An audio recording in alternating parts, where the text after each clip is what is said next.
International Woman. This is Thomas Johnson III, and we're doing the work reading for the week of September 6th through 12th. Now, if you're interested, we have the more personalized readings done over on Clubhouse. Check out the link below to see when we do that. And let's get right in. So every week we have learning opportunities. Some of these apply directly to you, some apply to others. So take what you will find, what you need sooner than you think. And with each learning opportunity is the ability to build up our natural skills as human beings. So that's what we do here. We look at learning opportunities, we learn from it to live a more fulfilling life. And there we go. So today, for next week in the area of work, we have some interesting things. Oh, look at that. The double-sided sage, the real you is coming out. It's gonna have the opportunity to shine through and just, when you come through as who you really are, life is amazing for you, your loved ones, and everyone around you. It's just an amazing and beautiful thing. Let's get started with your career. This is the field you work in. Career, your job happens to be in it. And what I'm getting is there's the avoider behavior. This is the behavior. Once again, you are not the behavior. You are an amazing human being who happens to avoid things sometimes. And last week's reading, there was also an avoider involved with work. And it seems you have gone through and taken the steps. And the message I'm getting is there's one more final step. This one little thing that's like, I don't know how to do it, is the message I'm getting. And so it's being avoided. Yeah, if we don't know what to do, it's like, it's like so frustrating. I just wish I knew what to do so I could do it. It's kind of the thing we tell ourselves. And the power you have the opportunity to build up. Build up is the explore power. Now, explore is kind of like when a child, you ever seen kids? They just look at stuff and they play with it. And they're like, this is so fascinating. What is this new thing? Or if you've ever had kids between the ages of, I'd say 4 and 5, they start going, why? They're just super curious about everything. And they're not judging. They're like, I want to know why. Oh, okay. Check off that logical part of our human experience. I forgot. I look in the camera, which side of the brain is the logical side. It's different whether you're left or right-handed. Anyway, so the explore power is saying, okay, there's this last step at work. There's this thing I've needed to do. And I've come this far. Pat yourself on the back. Reward yourself. It's amazing. And let's clarify for a final, that's service. Okay. Service is typically pretty explanatory. By doing this, you're doing yourself a service because you're building up your explore muscle and you're basically taking this procrastinating habit and saying, I'm not going to do it anymore.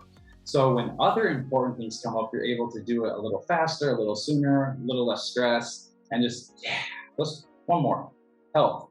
Yes, by avoiding this last step, as I said before, it's taking up like this mental space, and it's confusing, and it's really it's taking up a lot of your, I'll say, mind health. Normally with the quote-unquote healthy mind, this is the Thomas Johnson III definition, ideas come easily and we put them into practice in this particular situation. So, I forgot, what's the actual explore? So we know it's going to be of service for yourself and others, and it's going to contribute to your mind health, which is just things come easily, stress is low, and life is great. The explore, what I'm getting is, you can either do this like right away, like, who do I know who has experience, or who's a coworker I at least get along with a little bit, who can bring in a fresh point of view.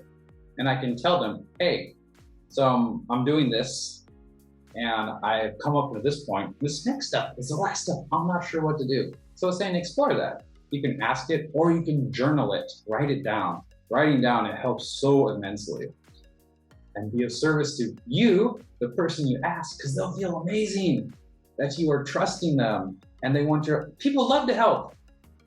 Oh my God, wins all over the place. So that's the kind of career thing. So next in your role, which is the tasks, the actual tasks. So it kind of ties in with this thing being avoided, which I'll get into a second. What are your daily, the actual things you do? Do you type reports? Do you communicate with people? Do you lead meetings? Do you prepare materials? Whatever your particular job is. What is I'm getting is hypervigilant. Hypervigilant is saying, what has gone wrong, what is going wrong, and what could go wrong. So this guy, or woman, whatever, however you want to put it, this character, there we go, this character behavior really focuses on why, I'm getting, it has to do with this work task, why it isn't happening. The questions and the thoughts that will come up will be something like, why isn't this happening? What is wrong?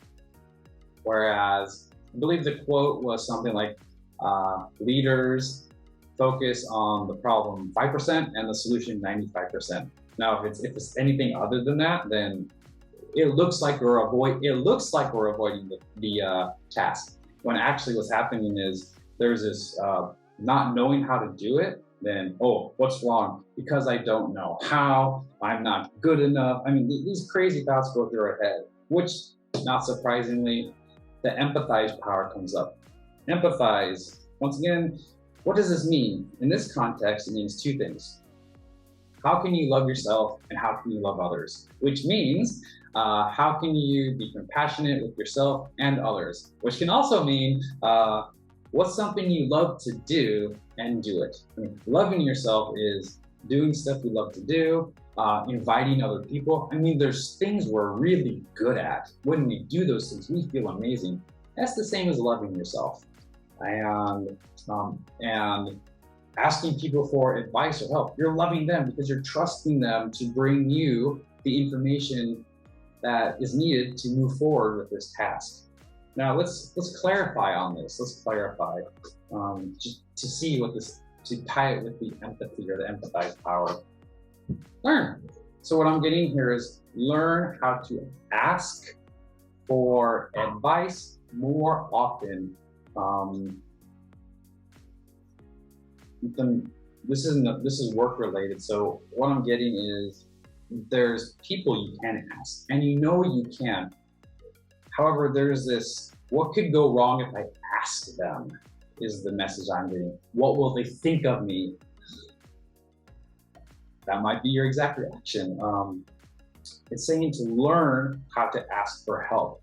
Now, I'm going to clarify on this one more time because that can be kind of vague. Learn how to ask for help. Just do it. Sometimes just doing it is what works for some people. And for others, travel, here we go. This is something I personally actually do when I personally have trouble asking a person for advice. I love to do a lot of things by myself. Travel means, it doesn't mean hop on an airplane. It means literally, it means move. You ever notice when you're moving, it's like, I'm not really thinking, the answers come to me. Go for a walk, visit a forest, go fishing, get on a bike, get in your car, whatever you feel comfortable and love doing, your personal form of moving and traveling. Do that, perhaps if you work like a day job, do it one night and then the next day, or even at the workplace, you can go outside and kind of walk around and go, okay, I'm gonna ask John, Bob, or Jane this question. And then you go and say, then ask a question. So there you go. So this thing that's being avoided can easily be done by first traveling. Your prefer the way you love to travel and or move before you ask this question. Okay, last but not least, time. One of our most precious commodities is the time we have on this planet. Our energy being the other one. If we have the energy to do something, we do it. If we have the energy to know, if you take a break, we take a break. So what I'm getting here is related to work, this pleaser is coming up quite a bit. If you look at the picture, this pleaser character gives their 4 hearts away, just gives them away. Someone, please come and take them. So what this implies is this behavior is everyone, for those who are into the vibe you get, you attract what you give off, or whatever your vibe or vibe, if your vibe is, come ask me for help, I will say yes. People will know it. It's like, it's almost like a dog knows a certain smell. Maybe not the best analogy, but like people know based on past experience by asking you or other people. If they always say yes, they're like, I don't want to do this. I can delegate it to this other person so I can go do the thing I want to do. Hey, whatever your name is, can you do this task for me? Oh yes. The pleaser wants to make everyone else happy. Even though we have 1 heart, the pleaser behavior gives away the 4 hearts we don't even have. And that is the source of burnout. So related to work, the pleaser is just all over the place. Whether you're thinking at the workplace, or even thinking about work at home or in a different place. And what I'm getting for you, the amazing woman, international woman watching this, is by learning from this pleaser behavior, the real you will come out. Your thing at work. It's not just this week. It wasn't just last week if it came up. In general, this is the pattern that comes up at the workplace. How can I sit here and wait for people to come to me so I can feel happy that I'm helping someone else? You're amazing. You want to help other people. Just kind of probably learn this from seeing other people do it. And what can you do? So the real you is going to shine through. You are just going to go, wah, come through, and you're electronics. So typically I'm getting, you communicate with people at work via electronics, email, company messenger, different, depending on where you work. And the message I'm getting is, go to the person, like go to their desk or office, or call them on the phone if you're doing remote work, or send an email that says, hey, I have a question. It would take forever to type it all out. It would require like a 5-minute call. So to actually connect with them is the message I'm getting. And I'm also getting, this is how you love yourself. Tying back with the kind of the empathize power. You actually are loving yourself and other people by connecting with them in person. Now, this doesn't mean physically face-to-face. It can mean hearing their voice, like a live interaction. That's what I'm getting. A live interaction where you can hear them and or see them is what I'm getting. So out of this whole thing for work, what I'm getting is everything's tied together. So there's this one task you want to finish, and it's being avoided because you don't know how to do it exactly. And you want to make everyone happy, and you want to make it the perfect step. And the real you will shine through when you connect with a person in person. If you can physically, amazing, or with a phone call and or video call using electronics, or like I said, in person, then you'll stop avoiding. You'll know exactly what to do because you'll have this fresh point of view, and you'll stop worrying about what might go wrong by not getting it perfect. And before doing that, do some form of travel, moving around, whatever works best for you. So an amazing week coming up for you. I'm an amazing international woman at work. And this is Thomas Johnson III, and see you in the next video.